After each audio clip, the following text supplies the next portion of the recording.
సప్తమి తిథి నాడు సూర్యకాంతి చాలా విశేషంగా ఉంటుంది.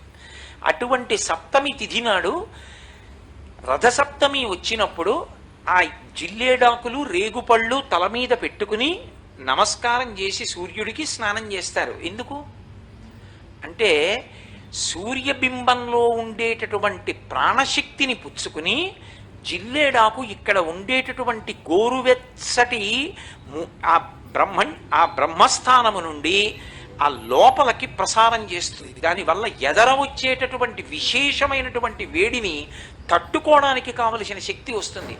రేగుపండుకి ఓ లక్షణం ఉంది, పీడ తీస్తుంది అది. అందుకే పిల్లలకి భోగి పండగ నాడు చిల్లర పైసలతో కలిపి రేగుపళ్ళు పోస్తారు. భోగి పీడ పోయింది వాళ్ళకి అని. అంటే వాళ్ళకి ఆ పీడ పోతే వాడు భోగం అనుభవించడానికి యోగ్యుడవుతాడు. ఆ తేజస్సు నిలబడుతుంది. ఈ లోకాన్నంతటినీ చెక్కేవాడు ఎవరంటే సూర్యనారాయణమూర్తి.